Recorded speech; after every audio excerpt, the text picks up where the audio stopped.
Arratsalde on denoi eta ongi etorri Nazioentza taldeak antolatu duen hitzaldi honetara Euskara bidegurutzean izeneko hitzaldi zikloari amaiera emango diona.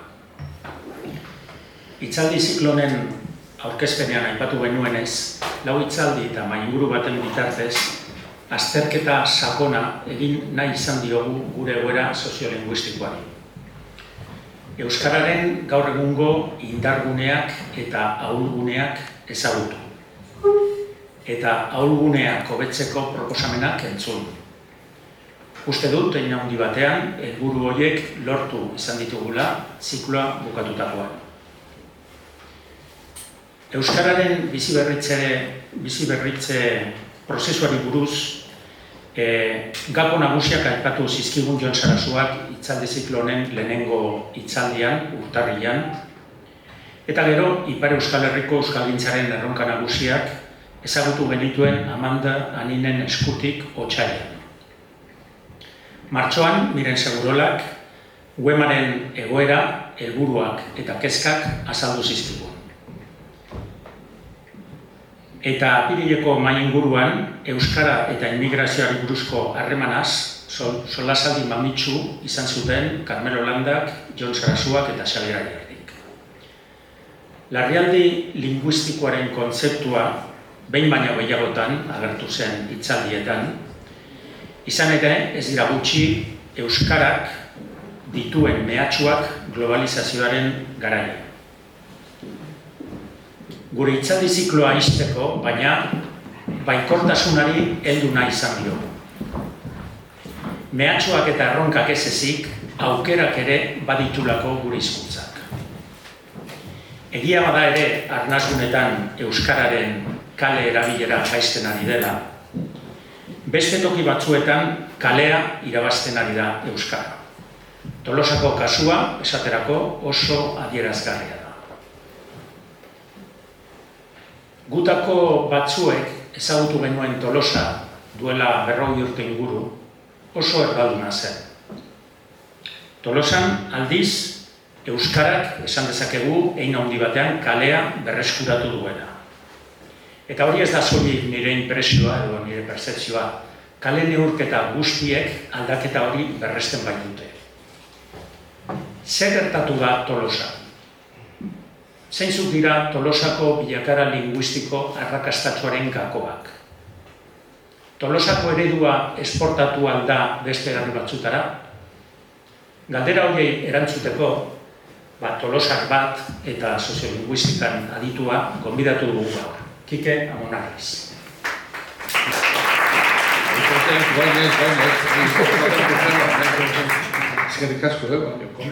Kikeren aurkezpen laburra egingo dizuet. Kike Amonarriz Gorria Tolosarra Euskal Filologian lizentziaduna da. Gaztetatik izan du Euskararekiko atxekimendua. Tolosako udalaren udal teknikaria, Euskara teknikaria izan zen, 1980ko hamarkadan, eta geroago Siadeko erakundean soziolinguistika lanetan jardun zuen. Hainbat komunikabidetan, Argia, Bat soziolinguistika aldizkaria, Jakinen, besteak beste, kolaborazioak egin ditu, eta Euskal Telebistan lanean ere aritu da. Azken komunikabide honetan, hainbat saiotan parte hartu du, aktore, gidoilari edota aurkezle lanetan. Ezagunen artean, funtzioa, hau da hau, Barrebusa, Miluze, Burubero eta Tribuaren berbak. Euskaltzalen topaguneko lehendakaria izan zen 2019 eta 2022 urteen artean, eta Euskaltzain urgazlea da 2021-etik. Tolosako Kaltzaundi elkartearen kidea da Kike, Tolosako berreuskalduntze prozesuan eragin nabarmena izan duen erakunderen kidea. Elkarte horretatik, etengabeko lan egin dute azken 3 hamarkadetan, Euskarak eusparru publikoak irabazteko Tolosan. Lan oparoa gero ikusiko dugunez. Hainbat sari eta aitorpen jaso ditu bere Euskararen aldeko lanagatik. Argia saria eta Gipuzkoako Foru Aldundiaren Antona Badia saria besteak beste. 2019an Euskararen bidegurutzetik liburua idatzi zuen. Eskerrik asko, Kike, gaur gure gonbidapena onartzeagatik eta nahi zuen. Bueno, eskerrik asko, Nazioegintza taldeari, gonbidapen honengatik, eskerrik asko, hona hurbildu zareten guztioi. Normalian, hitzaldiak zutik ematen ditut, hasiko nahi zeixerita, baina gero agian zutitu gonez, pixkate, itxure kontua da. Hoxe da kontatuko dizuetan, Euskaren bizi berritze prozesua Tolosaldean azkenengo 9 hamarkadetan. Bada, kontu bat, hitzaldi honekin, esanguratsua iruditzea, lehen Josure aipatzen dion. Hori dela 4 urte, lehenengo aldiz, 100 urte pasata gero, zori, gero erakutsiko eskizu, dokumentuak hori formatzen dutenak, 100 urte pasata gero, euskera gehiago entzuntza Tolosako kaleetan, erdera, gaztelania baino. Eta esan du, jauen da letxe. Lortu dugu. Eta ospatu inetu. Covid garaia ziren, eta asmoa, zezen plaza betetzen zen, egitea esatea, baina azkenean, konformatu behar izan genuen, Leidor erdia, esan aurki bat bete, eta beste hautsik, ospatu behar. Eta hurrengo 3 urtetan, euskeraren erabilerak eguneko 50 muga pasatu. Josuk deitu zianean hor genden, eta gero etorri dira iazko datuak. Okerxagoak dira, horiek ere ikusi ditu, baina bizitza horrela da. Datu horiek aleratu genitunean, kapaia bizatek genuen, kaosos, hau orain esango, baina Tolosan 100 urte pasata gero, euskera, erdera, baina gehiago entzutia, merezi du errealak kopa irabazteak baino ospakizun ondiagoa.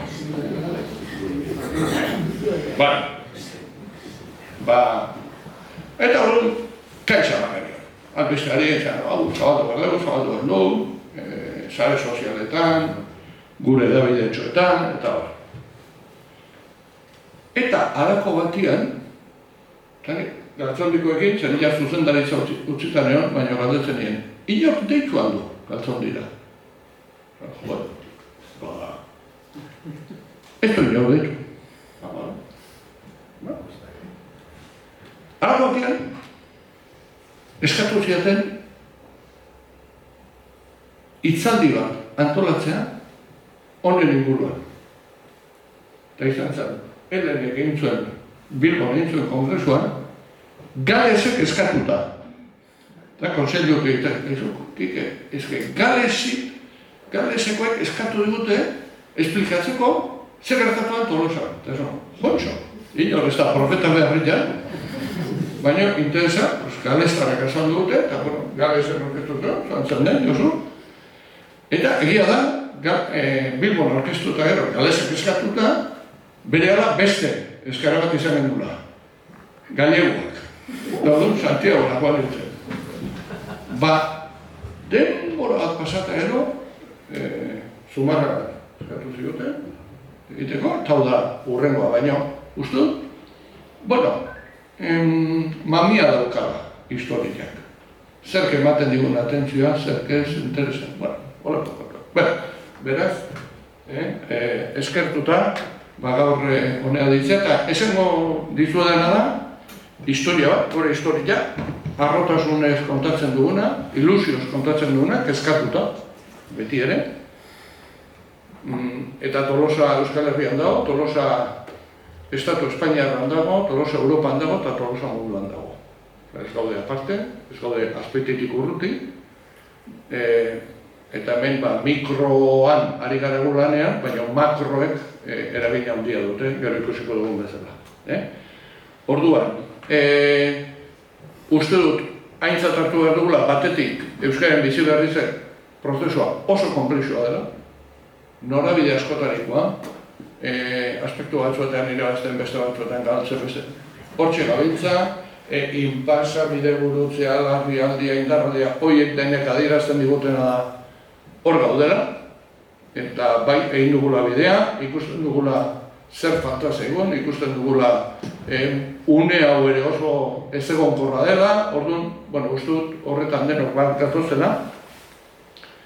Ez da Tolosako esperientzia arrakastatsu bakarra, ez da gutxiagorik ere, badira beste batzuk, uste oso importanteak, lehen haitu gara horretaz ere, uste dut Gasteiz dala beste kasu harrigarri bat Europako kontestuan behintzat, nola zerotik abiatutako hiri bat iritsi da, euskera erabatek desagertuta egotetik latentzia egoera batean egotera, eta momentutan ja presentzia minimo batzuk izateraleko batzuetan, edo Lizarrako kasu edo besteak da. Baina, egia da, iruditzen segura pista, segun buelta asko eman dizkegun, galdetu zidutenetik, zer gertatu da Telostak, zer gertatu da. Hori da, guk atera ditugun ondorioak partekatzeko balio dezaketera. Ondo dakizuen bezala, Tolosa nun dagoen badakizue, Galestarri esplikatu genien, zuen badakizue, Azpeititik ez urruti, Gipuzkoaren erdigunean, Euskal Herriko zonalderik euskaldunenetako batuna. Bere garaian, esatezea, Tolosa, Gipuzkoatik kanpo ateratzen zarenean, batez ere, jendeak euskara dagokionez, Tolosa irudikatzen du, Tolosaldean, Asterix eta Obelizen hirugarren horriko herriskak galoarekin, ez da zuba, udana gaude hemen Erromatan, Tolosa dagoan. Eta nik esaten diet beti bia, Tolosa dauka fama hiru gauzagatik. Barrunak. Tolosak ez dago apenas barrunik. Ez dago, dara inguruko dira. Biharna Tolosak euskera, eta Tolosak euskera fama zukan inork ez zuelako egiten. Formolean gordeta genutan, hain politia zen, sortxe baina zen egiten. Eta ero inauterik hori bai. Tolosaldea, 28 herri, eta honek esplikatzen du ere ondoren esango dugun guztiaren zati bat. 28 herri, biztanlea 28.000, Tolosako 20.000 inguru, jarduera ekonomikoak, industria, zerrutzak eta komertzioa, batez ere. Eta, momentu honetan, Euskaldunak 173, eta elebidun hartzaileak 113. Beraz, herri guztiak poema sartu gara uste pare bat edo dauzkagula, baina, poema eskualdea aurrula kosta bezala. Atzera egiten bali badago pixka, badakigu, Gipuzkoako biztanle gehienak euskaldun elebakarrak zirela, eta hor badaukagu kasu bat, Jimeno Jurio esplikatzen zuena bere liburu batean, eta zan, 1717an, sekulako liskarra izan zen, Bordon dantzarien udaletxearen eta parrokoaren artean. Eta sekulakoak esan zizkioten elkarri eta pleitora jontzia. Eta orduan, pleitoan zaudela, deitu zioten alkatearen emazteari, deklaratzea. Eta diskutik jomen zuten da bai. Eta ze esan zioten elkarri ez tegit, zerdera zeizian.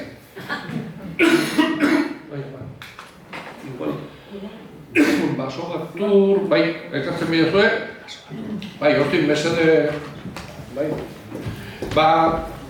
Eta horrek esan nahi zuen, bi gauza, 1717an, Tolosako herritar gehienak elebakarrak ziela, agintariak elebidunak ziela, eta agintariek leku askotak gertatuan bezala, herritarrek ez ulertzeko eta adierazteko beste klase batekoak ziela, elkarren artean ardera ezaritzezia. Baina, herritarrak euskaldunak zian, Gorosabelek aipatzen du, pulpituetatik, esplikatu behar zela udaletan eta zer onartu zen eta agintariek zer onartzen zuten, herritarrek ulertu zezaten. 1928 bat. Hau da, udaletxean aurkitu genuen diptiko bat. Euskeraz eta erderaz, ez ustez amante del euskera, eta euskera maite aldezu, da sinatuta Patrizio Orkestegi, orduan Tolosako parroko, euskaltzalea, Jose Azkue, eta Isiaka López Mendizabalek. Irakurriko izuen, zati txiki bat. Eta jartzen du, 1900 eta 21 daude. Franco horrendik inventatu gabe zer. Eta Tolosako kalean euskera aurren Espainetatik igesi dijoa. Urte asko aldian nun nahi, neska mutikoen jolasetan euskera utxezko berriketak entzuten zenituala, orain ostera, 10 aldiz Tolosako bira ingo dezu, eta harritu eta etxeatuko zea, 15 urtetik berako Tolosar bati euskerako hitzerdirik harrapatu badiozu. 1991. Horrek lehenengo datuak atera zenean, lehenengo inkesta soziolinguistikoan, bazeon indize bat, zan galera indizea. Eta galera indizea zan, lehen hizkuntza bezala euskera izan zutenen artean, zenbatek aitortzen zuen, jada etzela gai euskera zitzeiteko. Gipuzkoan, indizerik alduena, galera indizerik alduena Tolosak zaukan. Eta uste faktore asko esplikatu daitezkela. Biltzen dira. Hor biltzen da kapitalidadea, biltzen da burgesia potente bat sortu izana bertan. Horra dator, karlismoak izan zuen, politikoki izan zen indarra.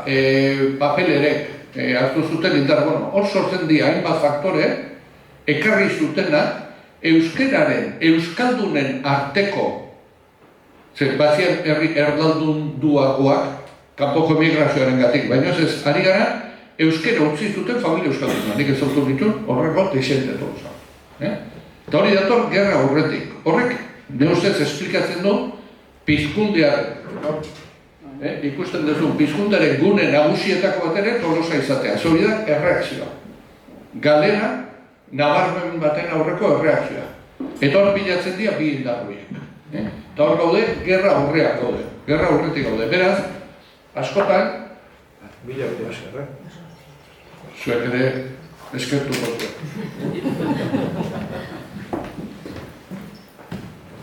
Eta hortik gatoz.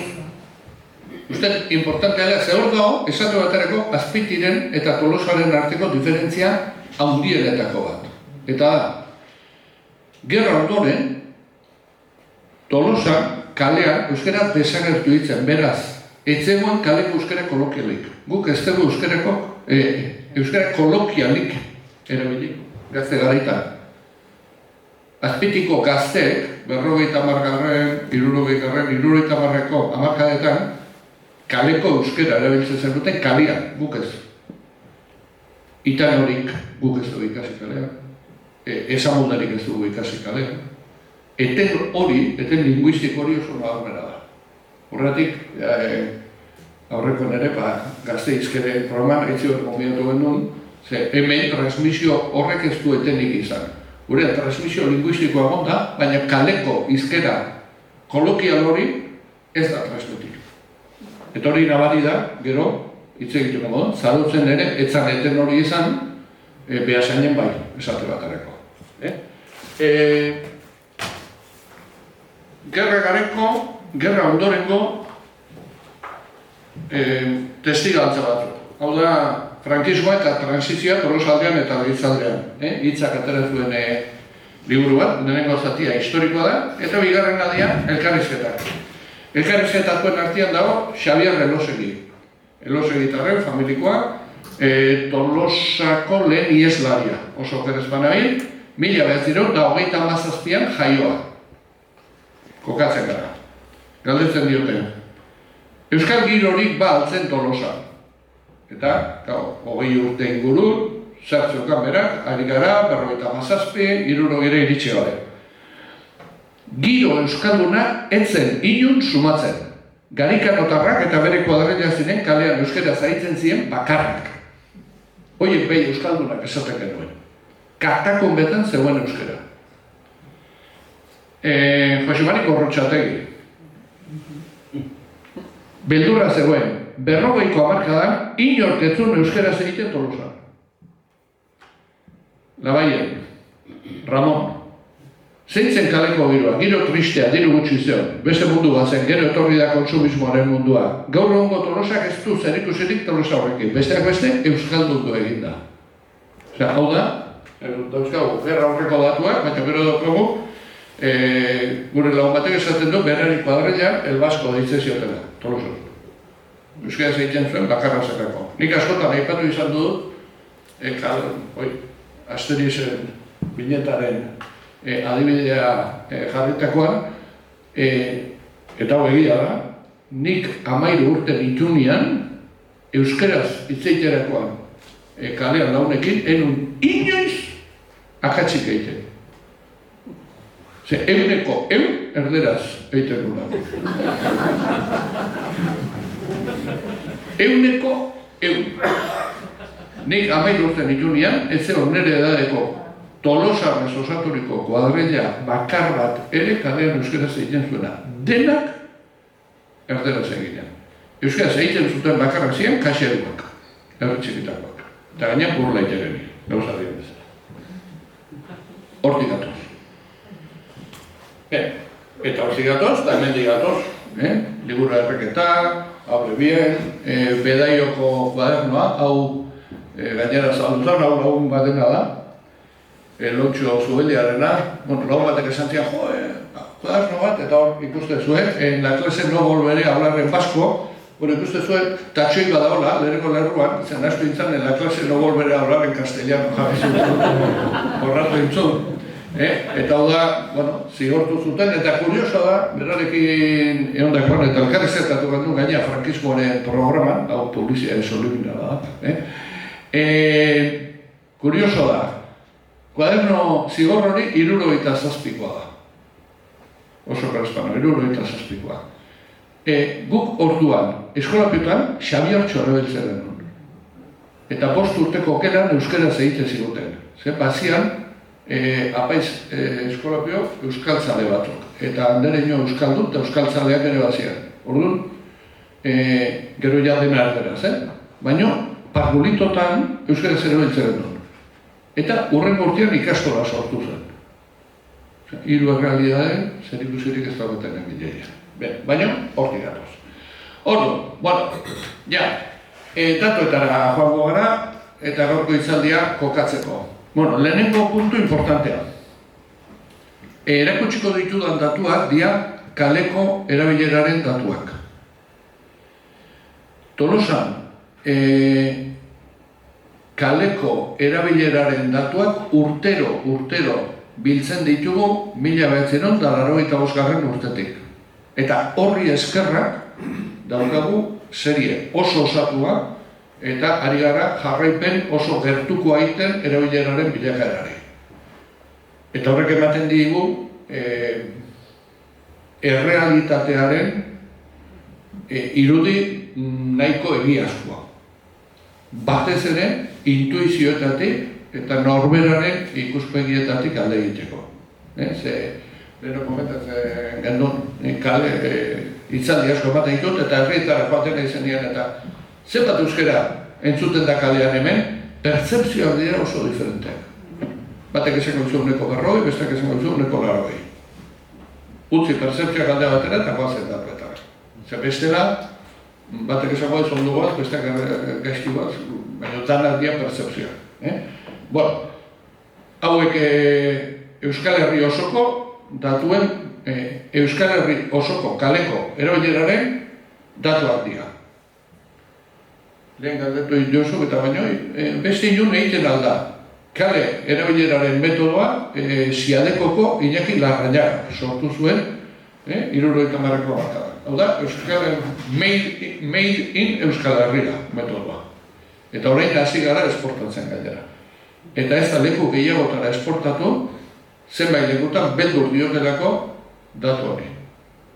Besteak beste, ez hain urruti dagoen beste nazio batean. Zer datu honek beldurra batean. Baina hau da, hemen etorkizuna hemen jokatzen dugu. Daurean hori batean. Euskal Herri osoko datuak ikusten hori baitugu, 89an. Euskal Herri osoko kaleko erabileraren lehen neurketa 10,8 eman zuen.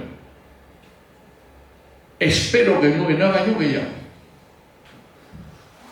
Eta hau Txilerrei berak ere esaten zuen, eta lehenengo neurketa egin zenean, inork ez zuen espero 100ko langa gaindituko genuenik. Besteak beste, oso aintzat hartu behar dugulako, zenbat baldintza bete behar dian 2 pertsonek kalean euskara zaiteko. 2 pertsonek kalean euskaraz egiteko gertatu behar du. Hitz egiten duenak jakitea, komeni da. Badia, jakin gabe hitz egiten duenak. Badia. Badia, prentsaurrekoak euskaraz jakin gabe euskaraz emandakoak, eta horrelakoak badia, baina ez beste bat. Beraz, komeni da. Hitz egiten duenak jakitea. Jakitea zaparte, hitz egin nahi izatea. Gero daude beldurra, komplejua, ez. Hitz egiten duenak, parean daukanak jakitea. Eta gaina, hitz egiten duenak jakitea, parean daukanak badakiela. Baina gaina, ez bakarrik badakiela, baizik eta euskeraz hitz egitea ez dala oztopo, ez dala, ez dula problemarik ere euskaraz egiteko.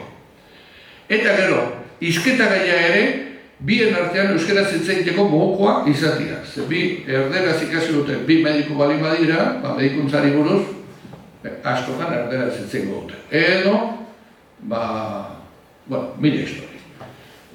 Beraz, baldintza guzti horiek bete behar dira, bi personaren artean euskaraz hitz egin ahal izateko. Hoi bi bali badia, hiru bali badia, aukerak, muruztu egiten dira, lau bali badia gutxiago, horrelako kopuru bali bada, ia da euskaren inguruko itzaldi bat. Bien. Horregatik, eta hori importantea da, ze batzutan, eta horre guain epaiak ematen edian epaia hauetako horren bat irakurri niolako, solo el 3% de la... Además, si solo el 3% de la población de Bilbao usa el euskera, hoi ez burrada. Oso, bi gauza dira, kalean 100% entzutea eta 100% bakarrik erabiltzea. Kalean 100% entzuna ahal izateko, gutxienez populazioaren 15-20 euskeraz hitz egiteko gai izateaz aparte, euskaraz hitz egiteko prest egon behar du, goguarekin. Hitz egiteko ohitura izan behar du. Zuet hori, datuak ere kokatzeko. Orduan, 89an 125 zan gutxi gora bera euskalduna, eta Euskal Herri osoan kaleko erabilera 11%. Horrek esan? Osoan? Euskal Herri osoan, 7 provintzia. Herribera barne? Herribera barne? Herribera barne eta Azpeti barne. Asko da. Bai. Eta orduan, ezagutzen 125. Gure konklusioa orduan izan zen, euskararekiko atxikimendu soziala ikeragarria da. Ze momentu honetan esate baterako, Oksitanian esaten nahi dira, ez dakitzen badiela Oksitanoa dakitenak, eta pasa ditzakezu hilabeteak, agur Oksitano zentzun gabe. Zertut horiek dira errealitatea. Zer gertatu da ordea? Hemen dago, kosketako bat. 89-etik, 2021-ean, pasa gara 10,8-tik 12,6-ra. Hoi da irabazi duena. Puntu terdi. Eta gainera, azkeneko 2 neurketetan, eintzan bera eta gero berdindu egin da. Hemen, alarma asko, hemen saltatu zian. Eta horrek ekarri ditu, hainbat refleksio, euskalgintzan egon da refleksio asko, historia asko, euskaraldia honen eraginen sortu zen neurri batean, hizkuntza politiketan egondako aldaketa batzuk ere neurri batean, hemendik sortu dira.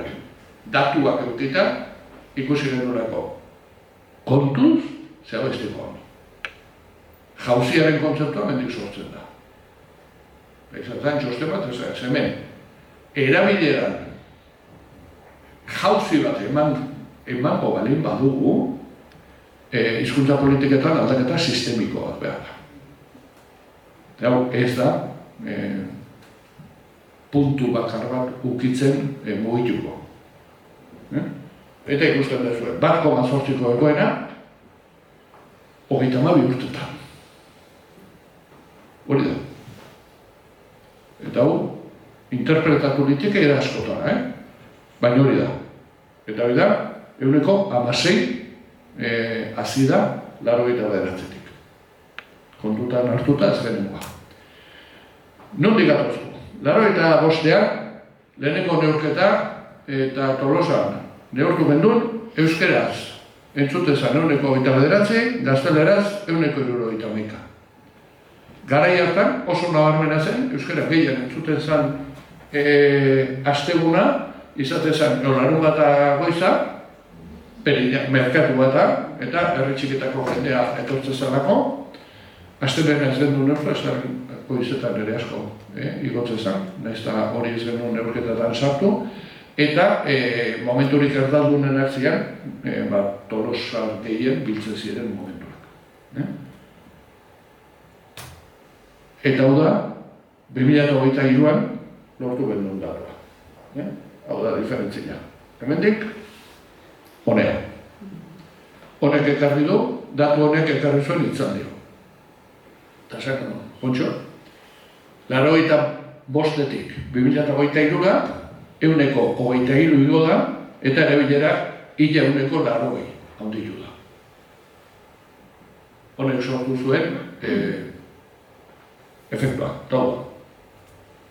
5 urteka bilduta, gero ikusiko dugu hau zerra bada, kaleko erabileran ze faktore asko. Eguraldi hon, eguraldi txarra, akote izemendu bereziren bat, gauzak aldatzen dira, horrek ekartzen du ezagutzan baino askoz ere mugimendu gehiago izatea edo aldaketa gehiago izatea kaleko erabileran. 5 hartuta, eta horrek ematen du 5 urteko bataz bestekoak aterata, pasagara 25, 29, 130-etik 140. Eta, bada bilakara txukun xamarra. Baina, Pauriaren etxean pozek ere ez dutela inbeste irauten, eta azkeneko 2 urtetan jetxiera izan. Batez ere azkenekoan. Josu itzaldia eskatu ondoren. Izan da, hala izan zen, Josuk eskatu, eta ez da Josuren kulpa, Eta ikusten dezuek, azkeneko neurketan, azken aurreko 50 zegoen euskararena, oraindik ere horken den, eta notan 56,5, esateu. Ikus dezagun, ze ikusten duzuen bezala, azkenean hau zerra moduko bada, erabilera, badia horrenako izaten dira puntu batzuk, eta hori da askotak, ondoak izan bezala, nahikoa da, kalean ez gera denok modu berean mugitzen, eta horren beti ere kanpoko jende gehiago, kanpoko jende gutxiago, heldu gehiago, gutxiago, aldaketak izaten dira, baina ikusten duzuen bezala, progresioa eta norabideak oso nabarmenak dira.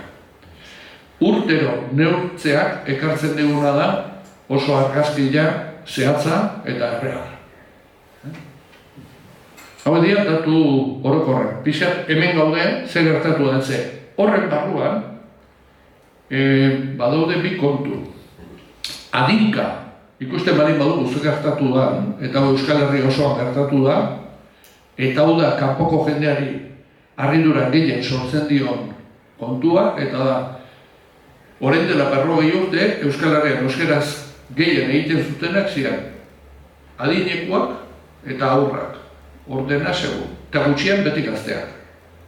Momentutan Euskal Herri osoan, euskaraz gehien egiten dutenak dira, aurrak eta gazteak, eta gutxien adinekoak. Hau da, kanpotik gatozen entzat, aspekturik harri-harriena. Eta daukagu, helurekurik indartsuenetako bat. Horri nola utzi, da etorkizunera begira daukon erronkarik handienetako bat. Gure kasuan, eta hori dira, 85, 45. 40 urtetako ibilbidea. Aurren arteko erabilera, bikoiztu egin da. 57-tik, 74. Hau da, aurrak, aurren artean, edo aurrak helduekin, edo hau da, aurrak entzun direnean, 74, euskeraz entzun da, 123 gaztelaniaz, eta 103 beste hizkuntzaren batian. Gazteen artean ere, bilakaera ikeragarria izan da. 116-tik 160. Gaur egun, gazteen artean, kalean, azkenengo urte hauetan, euskara gehien entzundan hizkuntza euskara da. Aldaketa, etxean gaur behiratzen, gainera aurkituet, 81. urtean gertatu zen. Torun zen eginen, atera zen, Tolosako kronikan, gaztek estrainekoz gainditu dituzte aurten helduen emaitzak. Bizan zaren. Hau, datuak urtero izateak ematen duen aukera da, bueno, horrelako heldulekoak sortzen diranean ere, publikoa egin ahal izatea. Helduena jetzi zaigu 2023-tik. 2023an 151 zan helduena. Eta nolabait 30-etik 50-ara jo da eta berriro jetzi da. Hor daukagu, guaintxe galdera ikurrik handiena, zer gertatu dago. Ez daukagu garbi. Eta adinekoena bai jetzi egin da. Eta hau da Euskal Herri osoa. Lehen 29 zen, eta gaur egun 29. Hau da, 30-etik 50-era pasagara, naiz eta adinekoen artean erabilera jetzi. Hori ere, nabarmentzeko dela. Eta hau da, ez ditut datuak sartu, ez ikusteko, osea, ez nahazteko, baina hori di azkenekoetan ikusten duzuen, gauza kuriosoa da, naiz eta erabilera orokorra jetzi egin den, aurrena igo egin da. Eta ia, adin multzoka honek ere pistak ematen dizkigu. Neurketak egiteak pistak ematen dizkizu. Zer, hasieran ez da, jetzi egin da. Jetzi egin da, batez ere, helduen artean. Aurren artean igo egin da, aurreko urtetik. Gazteena pixka jetzi da, baina dago oso altu. Daukagun erabilera punturik altuenetako batean oraindik. Eta jetzi zaigun helduena da, eta baita adinekoen ere, naiz eta adinekoetan gorabeherak handiagoak izan diren beti. Eta guretzako momentu honetan jarraitu beharreko pista da, zer ari da gertatzen helduen. Eta hor, hipotesi diferentea daude, baina, bueno, ez daiz, hortan hasiko, baina hori daukago. Ea zer gertatzen den lurreko 2 urteetan. Ea hori, batean batxe bat dan eta pasa da, egon kortzen da, bueno, guazen ikusta hori zer da. Zer hor, Euskal Herriko beste leku guztietan bezala, gurean ere etorkinak etorri dira. Eta hau da, dauzkagun datuak azkenengo 2021-etik ekarri ditut, azkenengoak. Orduan, bueno, 2001-an Espaniz kanpo, etorritakoak eta 101 ziren, 2011an 106, eta 2025an 113. Hoi dia ditugun datuak. 113 poblazioan, badaia porcentaje potente bat.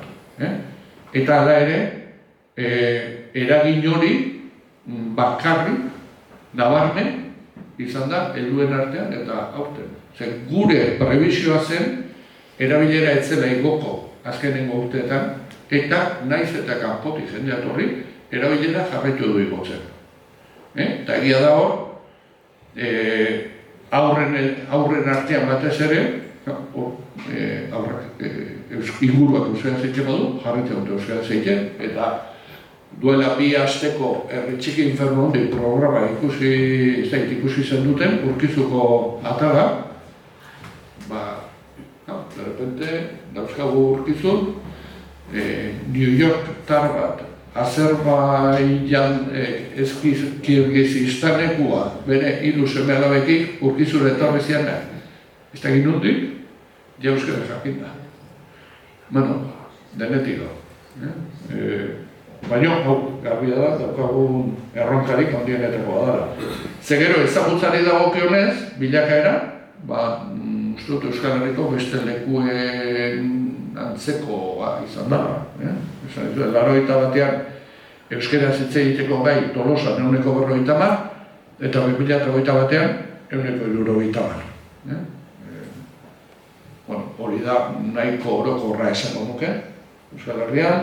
Euskara lehen hizkuntzatzat dutenen portzentaje jetzi egin da, Euskal Herrian jaisten ari da bezala, familia giztu aldiala, kanpoko aldiala, beraz, hemen dago beste fenomeno bat, Euskal Herrian gero eta ohikoagoa dana, eta da, jende batek gehiago egiten du euskaraz kalean etxean baino.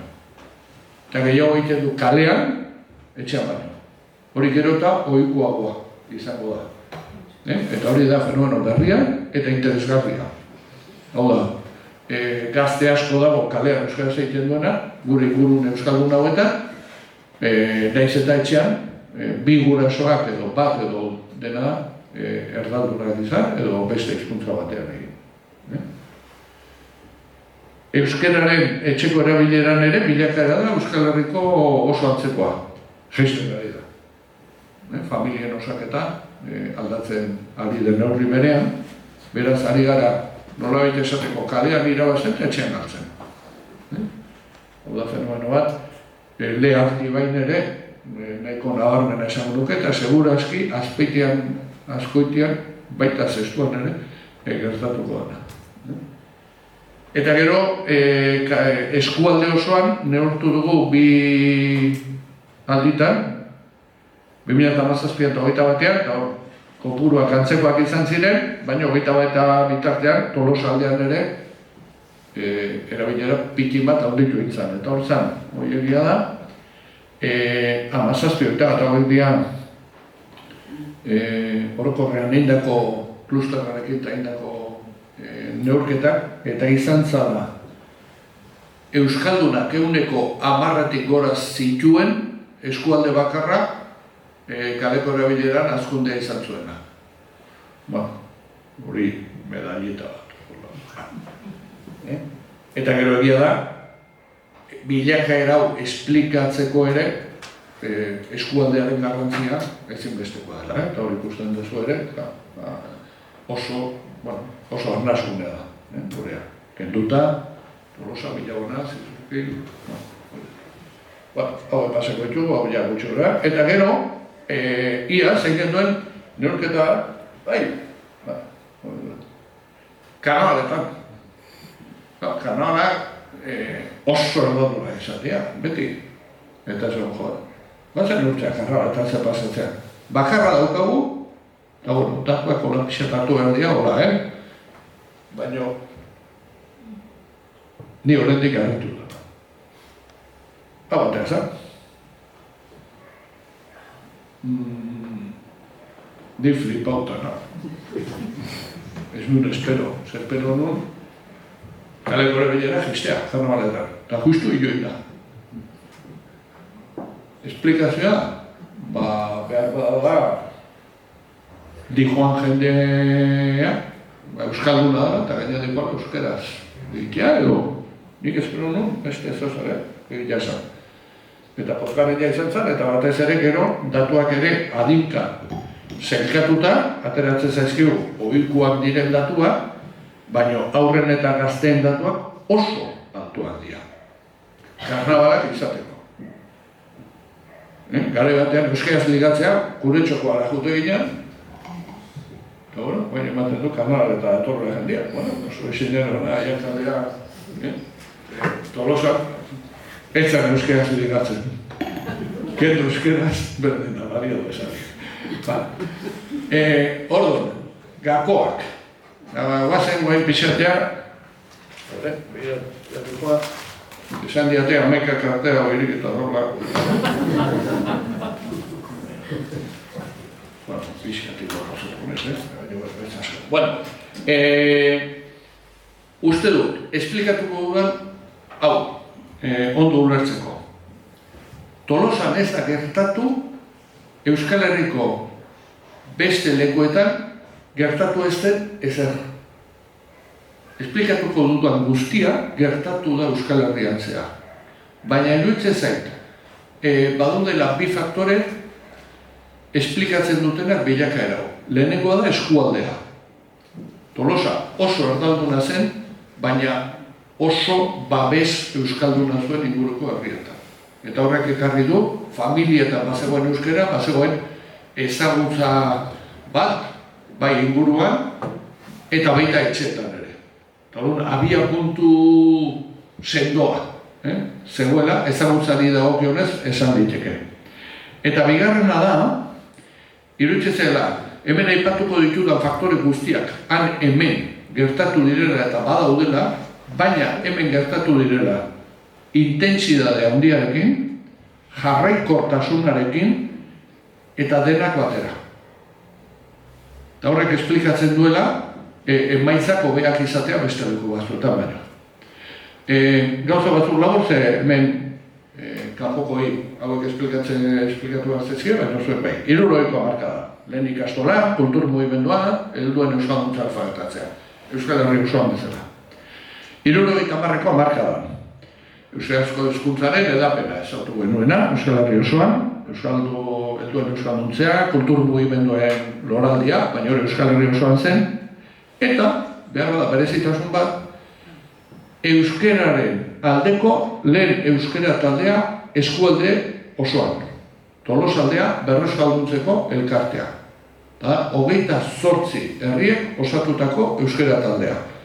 Euskara talde gutxi zegoen garaian, gurean, baina eskualde oso hartu zuen.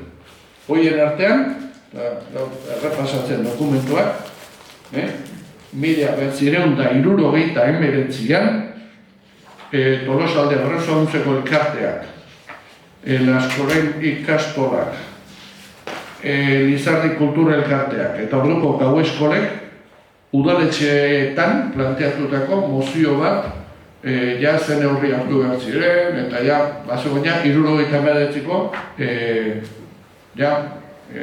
txosten sendo bat, hau batez onartu zena, baina horrela atera zena, garai hartako udaletxeko indar guztiek apoiatuta soiz izan ezik. 80ko hamarkadan eta hemen hasten dira aldaketa batzuk. Niretzat importanteenetako bat.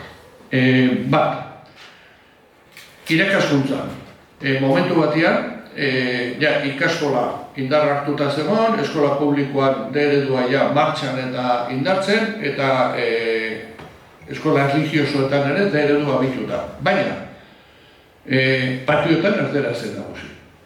Eta orduan, ikastolak erabaki zuen, ez zela aski euskaraz erakustearekin, eta jarri behar zela martxan. Zer zen, erabilera bultzatzeko. Eta orduan, enteratu zian, Lizarrako ikastolan euskaraz bizi proiektua martxan jarri zutela, ure ekarri zan, eta orduan jarri zan martxan, estamentu guztien oniritziarekin, euskara erabilera hizkuntza bakarra izateko estrategia bat. Hasi, klaseetatik, bukatu patioan, eskolorduz kanpokoetan, irakaste guztien implikatuta, gurasoak eta horreta. Horrek ekarri zuen aldaketa sekulako.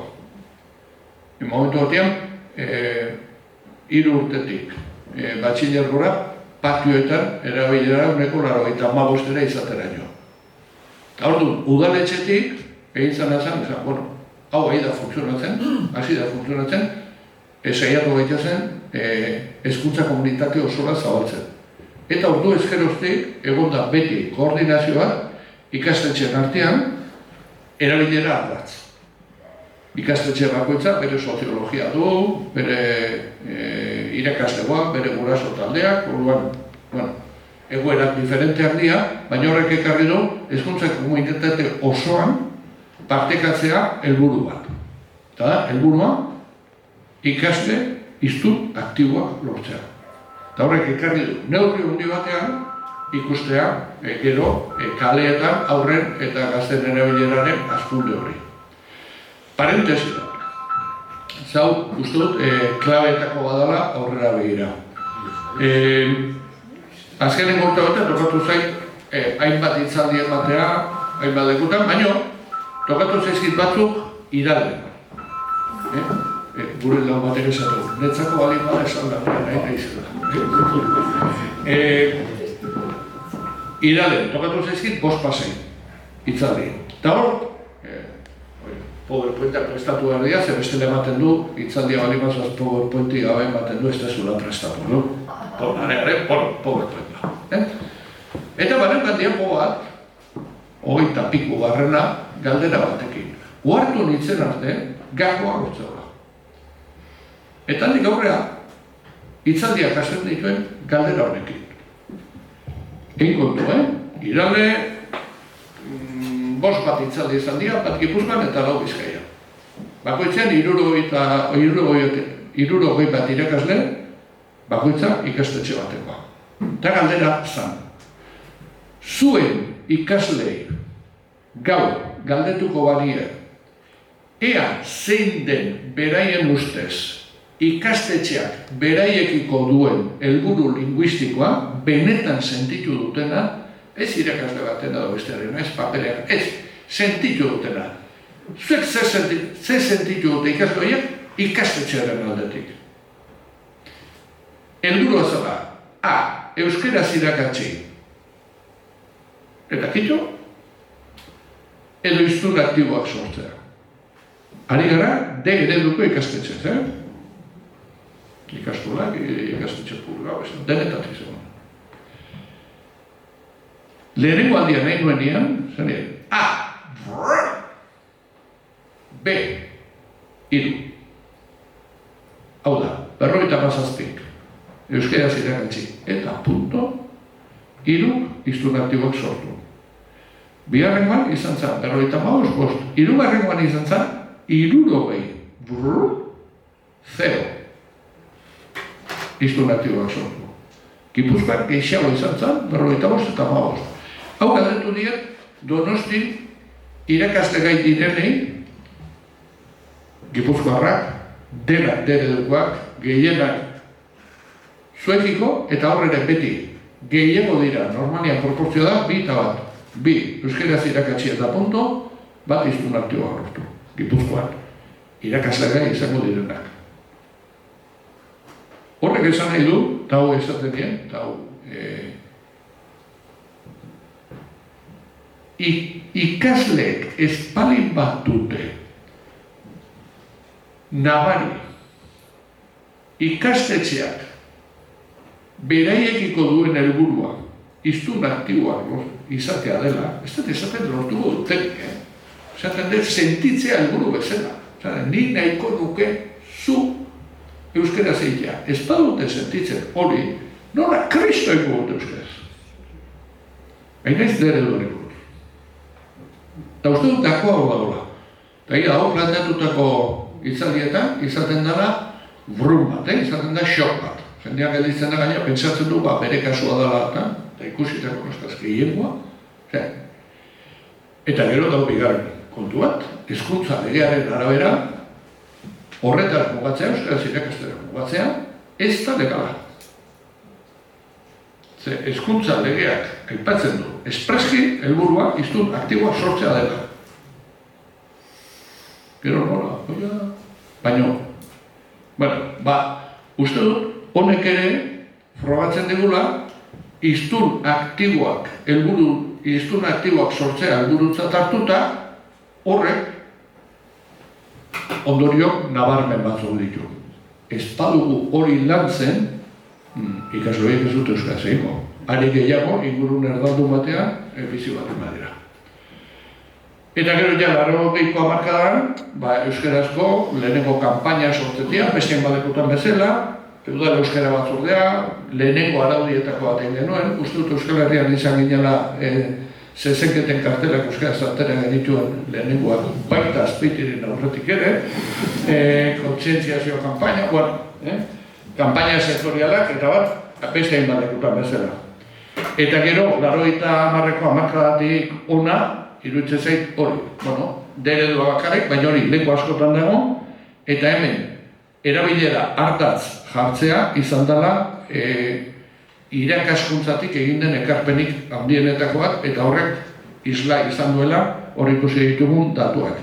Beste bat, eskolorduz kanpoko jarduerak. Uste dute hurrengo hamarkadan, Euskal Herri osoan, hemen daukagula beste kanpo bat. Eta uste dut, horrek ekarri duela ere, aurre eta gazteen artean euskararen erabilera handitzea. Niretzat, esaten dago, ni 3 alaba dauzkat, bilo bat ere bai, baina aldaketa horren isla oso nabarmenetako bat izan zen, baleteko jaialdia euskara hutsez egiten hasi zenean. Eta ez da euskal dantza, da baleta. De repente, baleta, lehidoz beteta eta euskara hutsez. Eta ez zan ez da pasa. Eskolorduz kanpoko jardueren euskaldunte prozesuak ere denbora eskatu du, utxunetxoren bat daukadu oraindik, baina esan genezak momentu honetan, 90 gora eskolorduz kanpoko jarduerak euskaraz ganatzen dira. Eta hor daukagu, heldulekurik importantenetako bat, Euskal Herritik kanpotik etorriko diren aurre eta gazte horiek euskaldundu egiten. Udalaren plangintza, udaletik ere, guztia bultzatu da, Euskal Herriko beste egin bat ekutan bezala, gara ikusko duen bezala gainera, intentsitate batez, eta gero, Berreuskalduntze elkartea desagertu zen, euskera zerbitzua sortu zen, historiko lehenengotakoa izan zen gainera, baina euskera zerbitzua sortu orduko ohartu ginen, hemen movimendu sozial bat behar da, Udaletxetik bakarrik hau ezin egin. Eta orduan sortu zen Galtzaundi. Beste, Euskal Herriko, beste hainbat euskara elkarte sortu ziren garai hartan. Gero daude, eta aspektu batzuk hauek dira pixat oso subjektiboa, baina gure artean, zer gertatu dena esplikatzeko, badia aspektu hauek ere iruditu zaigu izan dezaketela eragina. Bata da ekintzailetasuna. Egia da herri ekintzailea izan dela beti, gurea. Kultura aktibitate asko, antolakuntza handikoa, imprimategiek garrantzi berezia izan dute, gerra bitartean euskarazko liburu gehien argitaratu den herria da, Tolosa. Donosti eta Bilbo baino gehiago sortu den imprimategiek zierako, horiek eman zuten Tolosa euskararen kontua, eta esango dute berrikuntzarako eta ambiziorako espiritu bat ere egon dela. Ez da kasualidadea, estatu osoko lehen eski kluba, Tolosan sortzea, eta lehen eski klub horretako parteidetako bat zen Isaka López Mendizabal. Eta horrek ere lotzen du, euskara ze gauzekin lotzen zen. Isaka López Mendizabal esperantista zen, eskizalea zen, bizizalea zen. Berazubiko estadioa ere, omentzen estaduko lehen estadio, badago hor, ambizio kultu hori, berrikuntza, ambizio aurrera begirako ikuspegi bat.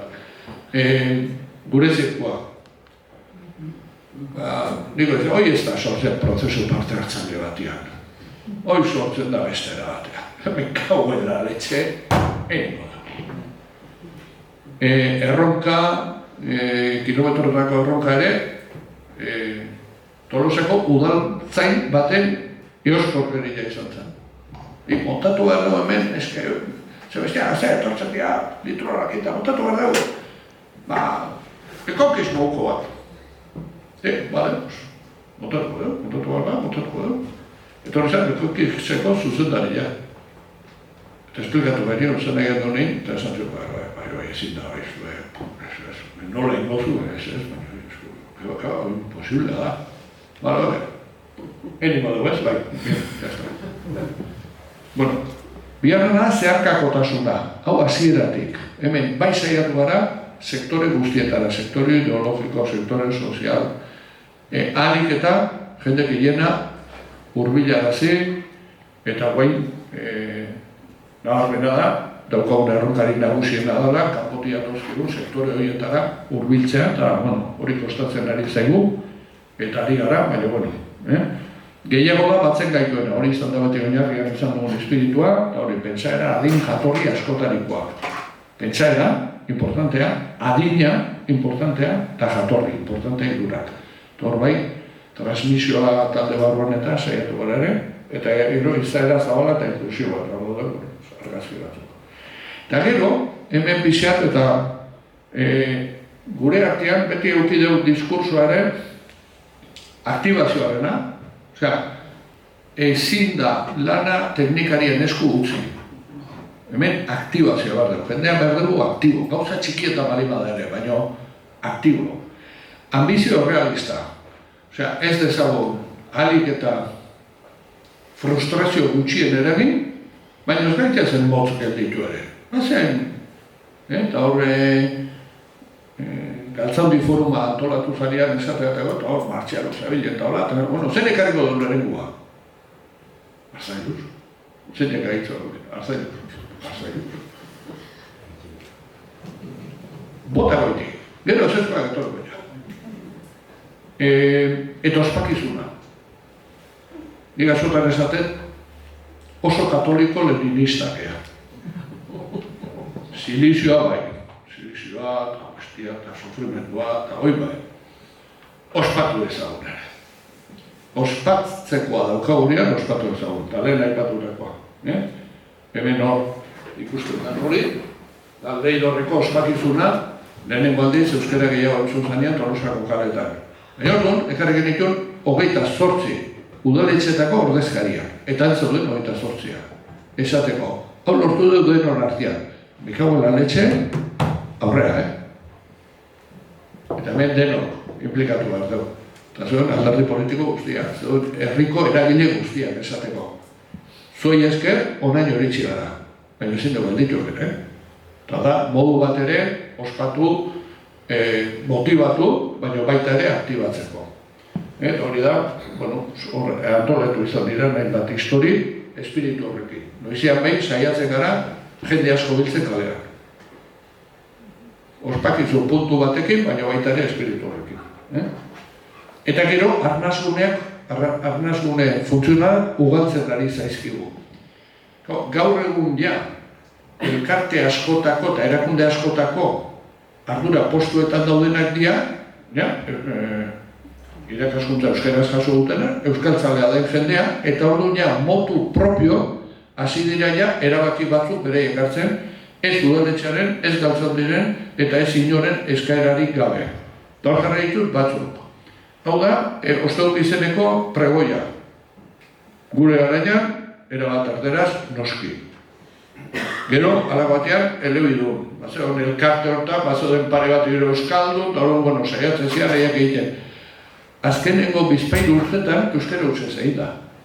Berai ekala erabaketa, ze kontuatu dira, aurren dauzaten guztiak umeak dira. Zertan nahi gara umeekin erderaz, euskara utzez egin godeu. Eta balkoian dauden, erdiak ez dira euskaldunak. Baina ez da problemarik izan. Udal musika bandak, kontzertuak, ja, euskaraz orkesten ditu. Eta hori da, bereien erabakia izan da. Baleta euskaraz egiten hazitan, eta ez da, eta hor badia ja, espiritu hori ari da zabaltzen, eta ari da iristen, gertatzen da hori, alimentatu behar dela.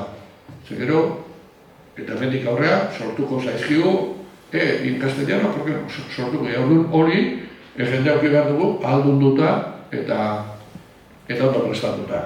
Eta orduan, ze konklusiotara iritsi gara? Iritsi gara, konklusiotara eta da. 40 urte hauetan, udaletxean, hauek dira, gure ustez, eragileen arteko artikulazioa. Udal herri batean, hizkuntza normalizazio prozesuak aurrera ingo garik modu sendo, behar da. Udaletxe implikatu da, gehi gero, goiko erakamera bai. Batez ere, udaletxe implikatu bat. Euskaldintza egituratu eta indartsu bat. Eta aktiboa. Hezkuntza, lehen aipatutako norabidean, eta herriko eragile sozialak ere, sare horretan, jarrera baikor batekin, eta jarrera implikatu batekin, ez? Esango nuke. Bai, baitxe. Eta orduan, hau, esango nukena da, lehen aipatutakoaren bidetik, 80ko hamarkadatik, ni izan izan, lehen teknikaria, eta Tolosako udaletxean, 1984tik Euskara Zerbitzuan martxan egon da Tolosan. 3 langileekin beti, batzuetan da. 80ko hamarkadan, galtzaldi sortu zanetik beti egon da. Sare potentea, baina beti egon da liberatua. Momentu da, 5 eskualderako. Hezkuntza, batzordeak martxan, aspalditik, beti ere koordinatuta eta idea horrekin. Gehi, eragile sozialen implikazioa. Elikatu dana, udaletxetik, mugimendu sozialetik, edo batzuetan, bereien kaos. Eta uste dut, 4 eragile horiek, Euskal Herrian bizi garenez, pentsatuko duzuen bezala, krisiak egon dira, handik. Egon dira, folioiak. Egon dira, momentu hobeak eta momentu okerragoak. Bai udaletxeari dagokionez, bai euskara mugimenduari dagokionez, bai hezkuntzan. Baina beti egon dira hor 4 faktoreak martxan. Eta beti egon dira koordinazioan, eta beti egon dira implikazio batekin, eta beti egon dira baliabidez ondo hornituta. Galtzaldi, 80 sortua, momentu ontan ila 600 bazkide, eta laburtuz, 2024an €255.000 euroko aurrekontua, eskualde osorako. 5 erdikari. Bestela, ezin da. Zertan ari gara? Aktibismoa eta sensibilizazioa, sorkuntza eta kultura, ikerketa eta divulgazioa, erabileraren sustapena bizitza sozialean, edabidean, hiztun berrian, euskaraldia, aisialdia eta hizkuntza politikak eta harremanak. Ikusteko bizat, azkenengo bolada honetako aktibidade batzuk. Euskara, gurasoei begirako, taupatik martxan jarri den ekin bide hori baikoa. Mintzalagunak, hor daude, aspalditik, Errigoraren antolaketa errenta aitorpena euskaraz egiteko kanpaina ikastaroak azkenengo hau da, Xabier Euskitzek euskara ganoraz eman duena. Tertulia literarioan, hor hilero biltzen den jendea. Bota erantzuna lehiaketa ikastetxeen arteko ikasleekin egin dana azkeneko 2 urteetan. Aldarrikapenak noski. Saltokien lanketa jarraitua. Urtero gaina hartzen da gremio bat eta hartu izan dira frutak eta berdurak hartu zian, hor dauden errotulo guztiak euskaraz jartzeko, arrandegiak egin dira arategiak, aurten okindegiak eta hor badikoa. Hitzaldiak eta proiekzioak. Horrean, gure areto propioa, erabileraren orkenta, korrika ere bai, omenaldiak, bai ez izan zen horre hondia euskaltzale historikoei omenaldiak, azkena izan zen Xabier Txoren 100 urte hurrenaren arira indakoa. Sormenetik, hau edia urtean lau bat egiten dira sortzaileekin egiten dira horrelako tertuliak, helduentzako eta gero gazteek antolatzen dituzte bereak. Eta horiek dira, gero sormenetik egiten da beti Tolosa, besteak egiten dira Tolosaldean zehar. Galtza komik, eskolekin egiten da, komikien bidez ere euskararen sustapena egiteko, matrikulazio deialdi bateratu egin da euskaltegiekin, gazten hitzartzeak, hau egin izan duan oiziamen, gaztei hitza eman, erabilerari buruz, kulturko usu bariko, zer diote gazteak, eta ikastetxetako gazteak jarri hemen eta entzun gazteik. Ikasleak aktibatzeko, ikastetxe, hor eusle programak eta horiek asko lantzen dira, eta horiek gelazgela ari dira, galtzondiko jendeak, gero egin da, eta hori publikatu badauko, ja bukatuta, eta horren aurkezpenak eta india, euskararen historia soziala Tolosaldean. Horren arira, gero, hainbat ekitaldi berezi ere antolatu dira, saltoki handietan, hizkuntza eskubideen kanpainak, alduntze tailerrak, hau egin dira pare bat urtetan, jendea alduntzeko eta hizkuntza ohituretan aldaketak trebatzeko, abizenak, euskaren plan estrategikoan parte hartuta, gero hainbat humorearen inguru, humore jaialdi urtero monologisten historia bat egiten duguna, autobusak ekitaldietara, eta betetzen dira, normalian, bat edo bi ateatzen dira, gauzko guztietarako, gau beltza sekulako indarra hartu du, azken urteetan, euskaren egunaren arira eskualdeko 28 herrietan egiten dira ekitaldi batzuk, horrek balio digu, horri txikiak dira, osor gutxienez nukleo txiki bat mantentzeko bizirik eta lanean, gero normalian urtean hitzaldi bat ere antolatzen dugu, udalari dagokionez, hemen horrelako hito batzuk. 79an euskara batzordean, 94an euskara zerbitzua, 3 teknikari izan ditu beti, euskaren ordenantza, 94an, hori euskaren erabilera planak, plan estrategiko gaintzen, UEMako partaidekin, momentu honetan Tolosako euskararen maila hortxe geldik dago, osatu nahi izan dugu egitura bat, 28 udalak, euskalgintza eta euskalgintzak osatua, baina problema daukagu osaketa juridikoarekin. Eta horre hon dira eztabaidak, eta hor katramilatu zaigu alderdi juridikotik nola egin, udalak, euskalgintza, besteak, erakonde batzuk betzuten bat hondeko, besteak ere, zidazkari batzuk hor daukagu, baina esate baterako, momentu honetan, hezkuntza, euskalduntzea alfabetatzea, merkataritza eta horiek galtzonditik koordinatzen dira eskualde osoak ordenatzen dira, egitasmo horiek eskualde osokoak izan daitezen. Galtzaundi bihurtu zen eskualdeko elkarte, orain dela 8 bat urte, eta izan da jauzi mortal bat. Osea, beste posizio batean kokatu gaitu. Zerreia, egiten den guztiak hartzen du, dimensio geografiko zabal bat, herri txikiak eta Tolosa ere konektatzen dira, beste salto bat ekarri dugu.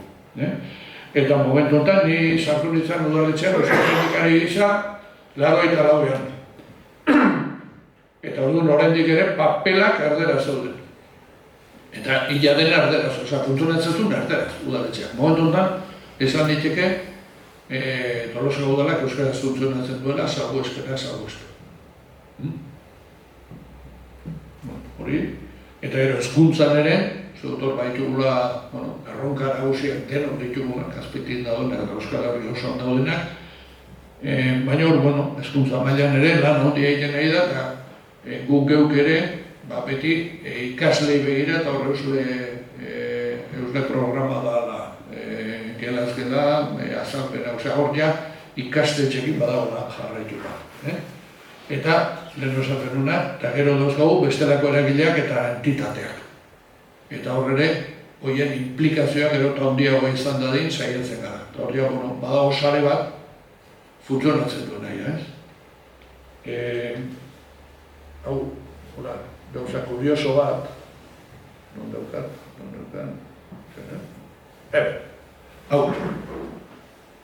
hau frutaren hau da marrokia batena, eta orduan esatu, euskaraz jarriko ditu, jarriko ditu euskaraz eta arabieraz.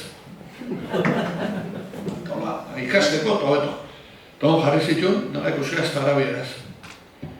Eta non argazki hori eta bota non Twitterren. Fatxifan klub, azaldatuta, dieke gaztelaniarik ez zeotia, zantzat, maravilla, Otra exageración. Pues yo ahí no voy a comprar, claro, porque si ves una manzana no sabes que es una manzana, ¿verdad?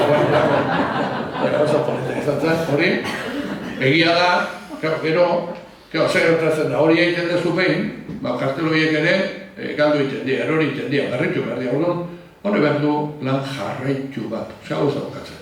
Oda, bina, eta segi, merkalitan, denda guztiak pasatzen dira, zateko. Ze kartel behar dituzue, bika, karriko izkizu, Merkaldi kampaina, asko, de repente kalean zuaz, eta kartel gehienak euskaraz ikusten dira. Baina da, persona bat, dendaz, denda juntalako, eta hori da, ez e-mailik, ez WhatsAppik, ez dendaz denda. Eta, ze erronka ditugu, udalerritik eskualderako salto hori egonkortzea, hori da bat. Gero, administrazioaren eta herri movimenduaren arteko, erlazioa, gobernantzaren edo uste dut, aurrera pauso handiak ere eman behar ditugula, eta erronkak, uste dut orokorrak ditugunak, eremu sozioekonomikoa horretik oso aldatu dugu, eta hor fantasiku, oso serio sartzea, etorkinak, eta kosta egiten da, denok esaten dugu oso garrantzitsua dela, baina oso gutxi ezagutzen dugu elkar, oso gutxitan hurbiltzen gara, ez dakigu oso ondo nola hurbildu, hil honen 26an daukagu esperientzia piloto bat Eusko Ikaskuntzarekin, 20 familia etorkina duten, 30 ikaslerekin, izango da 10 bat saio edo, euskara eta euskal kulturara gerturatzeko, esplikatzeko, eta, bereik ere ezautzeko. Baina, hemen dago kriston erronka. Ze gainera, ez dute ulertzen. Batzen ez, hor buelta batzuk eman da batzuk egin, eta nola batek esatezean, Kike, ¿qué pasa? Porque algunos hablan en euskera, otros no. Otros hablan a veces. Luego, en algunos sitios está escrito en euskera y en otros no. Y luego empiezas a aprender y algunos te hablan y otros no. ¿Qué pasa? Ez dut ulertzen. Guk ez dugu ulertzen gure buru askotan. Orduan, zu etorri zea, aurrekoan, hau bukatzeko, baina ustez hemen dago puntu importante bat ere. Nintzen, Bilboko Kolonbiako konsuletxean. Antolatu zuten hitzaldi bat euskaren inguruan, hitzaldi tertulio bat. Eta ginean, 9 urtekin, Kolonbiatik etorretako gazte bat, euskaraz bazekina, euskaraz hitz egiten konstataba hitz egiten satzian entzukalo ituraik, euskaraz ikasitakoa, baina entzukalo ituraik. Beste bat, idazle bat, 50 urte ingurukoa, orain dela urte gutxi etorretakoa eta euskaltegian zebilena, eta eroni. Kolonbiako udaletxeak, konsuletxeak, nahi ditu irailetik aurrera, martxan jarri Aixa programa, 60 orduko astapen klase batzuk, konsuletxean bertan, Kolonbiarentzat. Eta hori, jarri zuten, izen zerrenda bat, arte hartzeko zen 40 sartzen dira. Esan zidaten, ordu gutxitan, bete intzala. Aretu hau edo, jende asko gelditu zela, gabe. Eta zizian ditzeiten. Eta haien bizipena beste mundu badea. 9 urteko honek esatu nik, 9 urteken etorren izan. Nik enekin hemen, beste izkuntza zehonek, nik Espainian etorren. Eta derrepente 9 urtekin, bala, letxe. Bat ere ulertzen ez dut hizkuntza batean hasten naiz ikasten. Eta zuzendariak momentu batean esan omen zuen. Igual errepikatu inbarko duzu euskeragatik. Eta orduan behar esan dut, bihar euskera, errepikatu behar dut, euskeragatik. Gauza nola esaten dira. Hori entzutakoan ama batek esan zuen. Guri ere antzeko gauza bat ez gauzitzegu. Gure umeak izan, tereduen ikasten, batxillergora pasabertu, eta hori zuzendariak esan ziren. Obedezu erderaz ikastea metik aurrea, ze ez tezu hain nota ona aterako. Izan zen gelako bigarren notarik onena. Hoi beraiek esatea, sekulakoa da. Baina hor da, mendaukagun erronka hondianetakoa. Aktibazio soziala.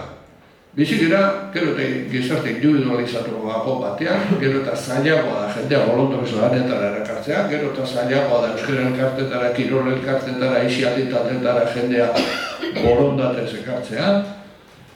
Eta mendauko gira, herri mailako erronka handi bat. Ze hori, galtzen ari gara. Gero baina, gero eta zailagoa da,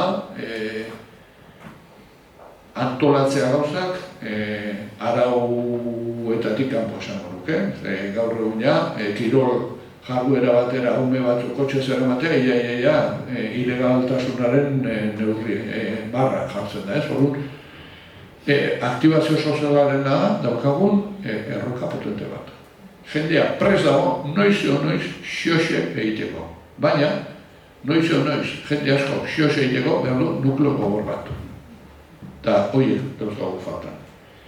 Gero belaunaldien arteko transmisioa gizarte mugimenduetan. Eta hori, kasu honetan, euskara elkarteetan.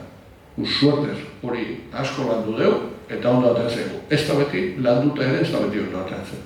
Baina da, belaunaldien arteko transmisioarena importantea da, eta gero teknologia berriak eta kultur konsuma. Horreko, beste denok ezagutzen dugu, eta hori, gero, suertez, iaz egoitza berri bat inauguratu genuen, plaza berrian, eta hor daukagu arentotxo bat, 70 lagunentzako, hitzaldi, proiekzioak, bilerak guk antolatzen ditugu, inori behemenik eskarko nahi dugunean, eta oso guztago eta jendea horrek aukera ematen du ere, jendea mugimenduan jartzeko. Zer gauza, zuk antolatzen dituzunean zure egoitzan, jendean, galtzondik ere sentitzen da. Auzolanean pintatu genuen, auzolanean berritu genuen. Aktibazio soziala ere hori da, sentitzea zu proiektu baten parte. Eta hasieran txuri beltzean hasi dugu, eta koloetan.